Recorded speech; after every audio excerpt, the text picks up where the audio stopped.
Here we go.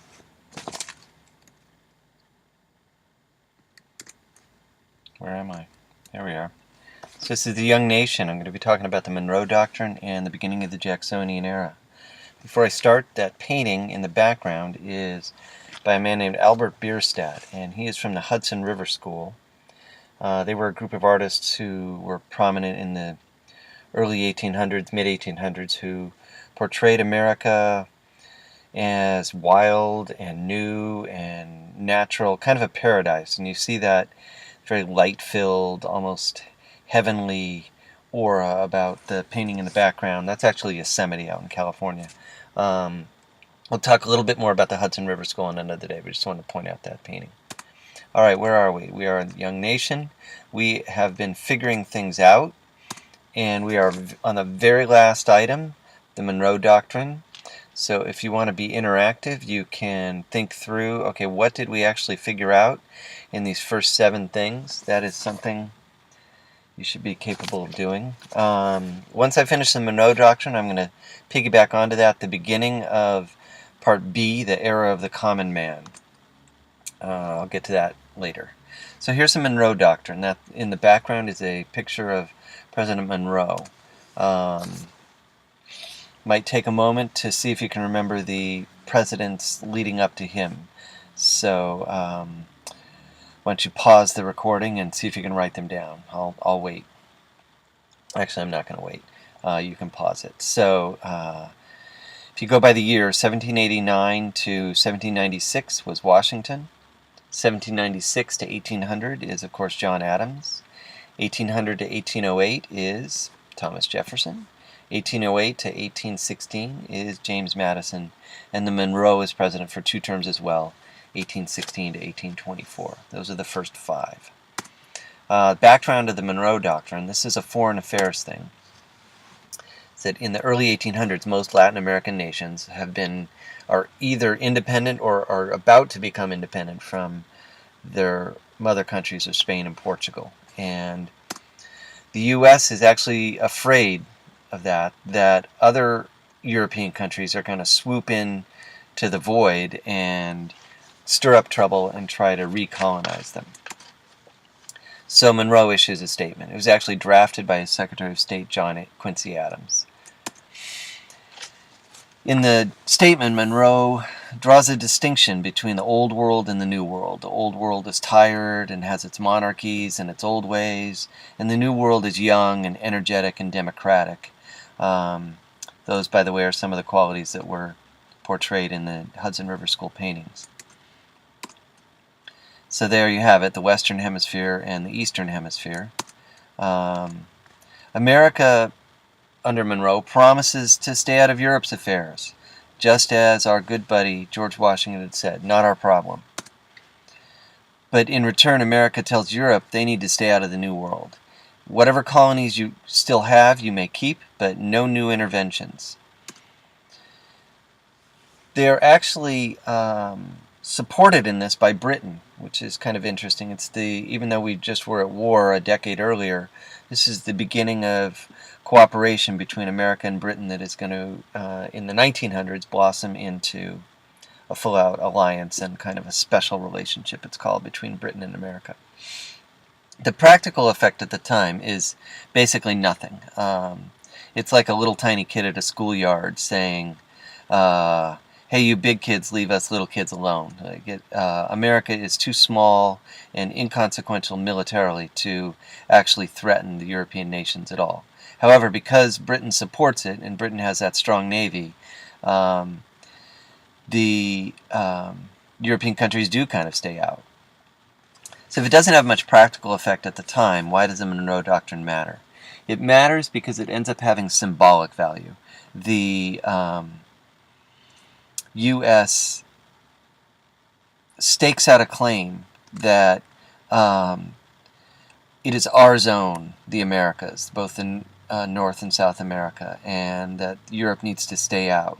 And that is going to guide American policy really up to this day, that we think that what happens in the Americas, Central America, South America, is of more concern to us than it is to Europe and other powers, and so they need to kind of respect our neighborhood. This will cause problems down the road, especially with the Latin American countries, when they kind of feel like, hey, you're acting like this big brother bully, and we don't want it. So that's the Monroe Doctrine. Pretty straightforward. On to Section B, the Era of the Common Man. This is a painting by a man named George Caleb Bingham called Stump Speaking, and it shows the kind of community all gathered around, the rich and the poor, listening to a candidate speak, and it is an era when politics were of intense interest to everybody, even the average man, and we'll talk about that more later in the week. What I want to talk about today are the elections of 1824 and 1828. When I finish that in class, we'll talk about the man who kind of stood as the symbol of the era, Andrew Jackson, and something called Jacksonian democracy. And then we'll talk about Jackson's presidency, his Indian removal, the tariff controversy, the controversy over nullification, and depictions of him as King Andrew. So let's move on to the election of 1824, one of the most controversial elections in our nation's history. 4 candidates. The era of good feelings that I had mentioned briefly in class is over. The one-party rule, really from the War of 1812 through Monroe, is over, and there are 4 candidates. John Quincy Adams is the one pictured in the top left. Andrew Jackson is pictured top right. Henry Clay is bottom left, and William Crawford is bottom right. Each of them comes from a certain region and represents certain interests. Adams had been Secretary of State, and that was kind of considered to be the stepping stone to the presidency.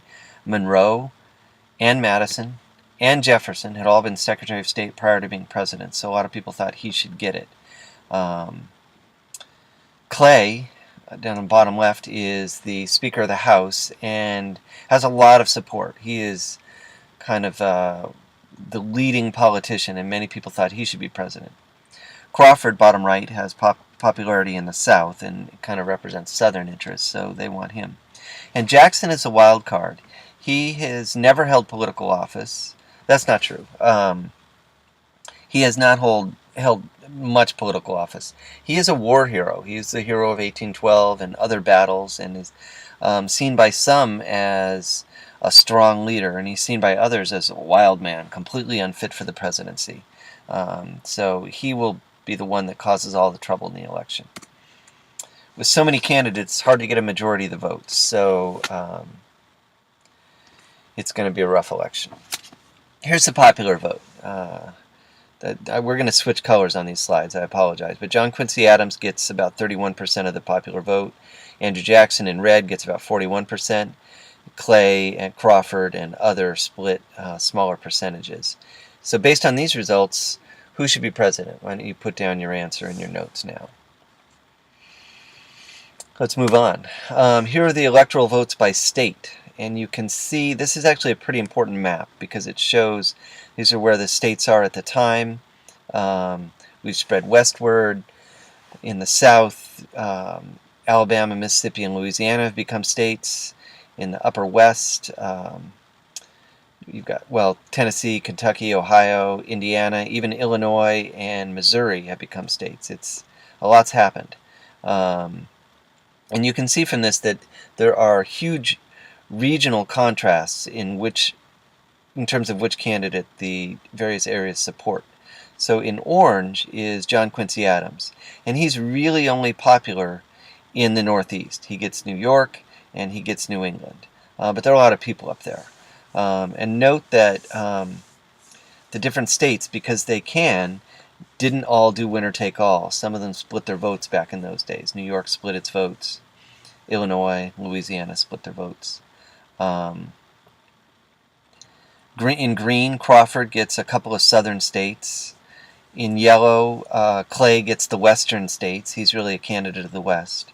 And Jackson is the one, surprisingly, with the most national support. He gets the states in the Southwest, where he's from. He gets some southern states. He gets some northern western states, Illinois and Indiana.